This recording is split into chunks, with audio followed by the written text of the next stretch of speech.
सीतानाथसमारम्भां रामानन्दार्यमध्यमाम् अस्मदाचार्यपर्यन्तां वन्दे श्रीगुरुपरम्पराम्। नमो जनभाषायै संस्कृताय मित्राणि। श्रीगुरवे नमः। महाकवि शूद्रकुरग्निमित्र की राजधानी विदिशा से मैं तेजेंद्र आचार्य आप सभी का पुनः स्वागत करता हूँ। आज हम पंचम पाठ तक पहुँच गए हैं और यह प्रथम स्तबक का ही है। इसमें हम क्रियाओं के बारे में जानेंगे। अभी तक हमने तत् और एतत् शब्दों का अभ्यास किया, कभी किम शब्दों का अभ्यास किया, कभी प्रथमा विभक्ति का अभ्यास किया, कभी प्रथम पुरुष का अभ्यास किया, कभी एक वचन द्विवचन बहुवचन का अभ्यास किया। उससे हम सामान्य संस्कृत से परिचित हो चुके हैं। मैं भी अभी आपको कुछ भी संस्कृत में नहीं बता रहा हूँ, ना ही बोल रहा हूँ, सब हिंदी में ही है समझने के लिए, है ना। अब हम थोड़ा थोड़ा संस्कृत का प्रयोग करने लगेंगे, बढ़ने लगेंगे। आपको भी सीखना है साथ साथ में ही। अब क्रियाओं का अभ्यास करवाएंगे जिनको हम आंग्ल भाषा में कहेंगे वर्ब, है ना। संस्कृत में उनको कहते हैं क्रियापद अथवा क्रिया। ठीक है, प्रारंभ करते हैं। तो इसमें कुछ क्रियाएं बताई हैं, उनको आपको ध्यान में रखना है। जैसे पठति, यहाँ धातु मूल रूप से पठ है और यह एक वचन के लिए क्रियाएं बताई गई हैं। जितनी भी क्रियाएं यहाँ हैं सभी एक वचन के लिए हैं। एक वचन मतलब केवल एक व्यक्ति के लिए, ये ध्यान रखिएगा। आप इसको बहुवचन में प्रयोग नहीं कर सकते। जब कोई एक ही हो तभी इसका प्रयोग हो पाएगा। ठीक है, और ज़्यादा होंगे तो हम बताएंगे क्या प्रयोग होगा। एक के लिए तो केवल पठति का ही प्रयोग हुआ है। तो पठति मतलब पढ़ता है। बहुत सारे पढ़ रहे हैं तो कहेंगे पठन्ति, और दो पढ़ रहे हैं तो कहेंगे पठता, है ना। पठति पठता पठन्ति ये सब आप जानते ही होंगे। फिर लिखति मतलब लिखता है। क्रीडति मतलब खेलता है। नमति मतलब नमस्कार करता है। गायति मतलब गाता है। हसति मतलब हंसता है। खादति मतलब खाता है। पतति मतलब गिरता है। गच्छति मतलब जाता है। आगच्छति मतलब आता है। पश्यति मतलब देखता है। वदति मतलब बोलता है ना। उपविशति मतलब बैठता है। उत्तिष्ठति मतलब खड़ा होता है। धावति मतलब दौड़ता है। अब इसमें आप एक शब्द और जोड़ सकते हैं, जैसे बालकः। तो बालकः उत्तिष्ठति, बालकः धावति, बालकः क्रीडति, बालकः नृत्यति, बालकः गायति, बालकः उपविशति, बालकः उत्तिष्ठति इत्यादि। चाहे तो कोई और भी जोड़ सकते हैं, जैसे छात्रः क्रीडति, शिक्षकः क्रीडति, रामः क्रीडति, कृष्णः क्रीडति, रामः लिखति, कृष्णः लिखति, है ना। गोविंदः पठति इत्यादि अन्य अन्य वाक्य कर्ता के साथ जोड़कर बना सकते हैं। और भी कुछ क्रियाएं हैं। अब स्त्रियां आ गई हैं यहाँ पर, कर्ता में कोई परिवर्तन नहीं आएगा।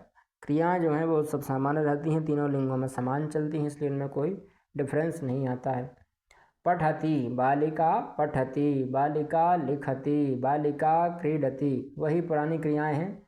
नमति, गायति, हसति, सा हसति, एषा हसति, सा नमति, एषा नमति, है ना। सभी बना सकते हैं। अथवा बालिका नमति, है ना, और रमा नमति, गीता नमति, खादति, पतति, धावति, गच्छति, आगच्छति, पश्यति, वदति, उपविशति, उत्तिष्ठति, धावति। इस प्रकार से ये क्रियाएं हैं। अब इनका कुछ अभ्यास करेंगे।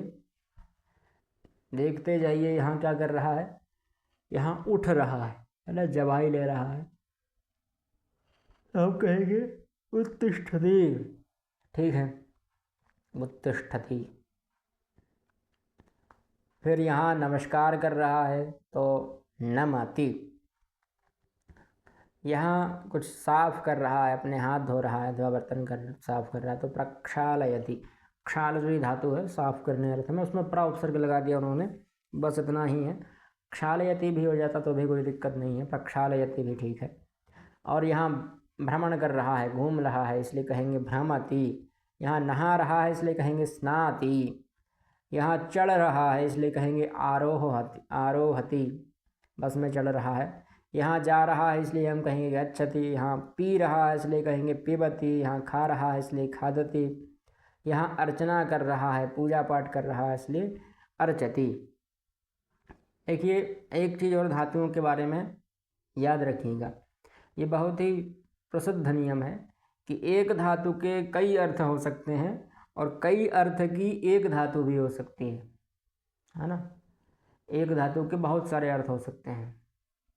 आगे आप जब पढ़ेंगे तो एक ही धातु कई अर्थों में प्रयोग करने में मिल जाएगी और कई अर्थों की एक धातु भी हो सकती है। जैसे यहाँ अर्च धातु है, इसके अलावा भी और कई धातुएं हैं जो स्तुति पूजा करने के लिए काम में आती हैं, है ना। ऐसे ही खाने के लिए बहुत सारी धातुएं हैं। सबसे ज़्यादा धातुएं हैं जाने के लिए। गच्छ के अलावा और बहुत सारी धातुएं हैं जो जाने के काम में आती हैं, है ना। बहुत सारे लोग प्रयोग भी करते हैं। कभी आप कोई संस्कृत का ग्रंथ पढ़ेंगे तो वहाँ देखेंगे बहुत सारी धातुएं हैं।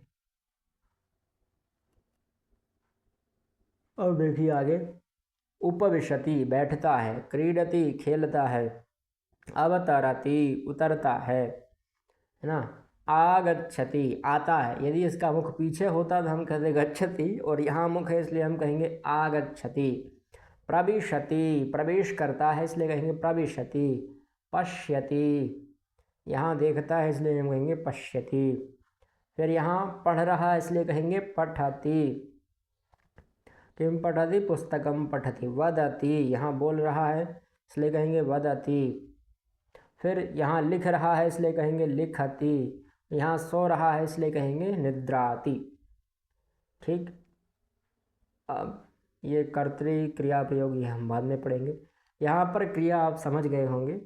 एक क्रिया के कई अर्थ हो सकते हैं और कई क्रियाओं के एक अर्थ भी हो सकते हैं, ये ध्यान रखिएगा धातु के साथ में।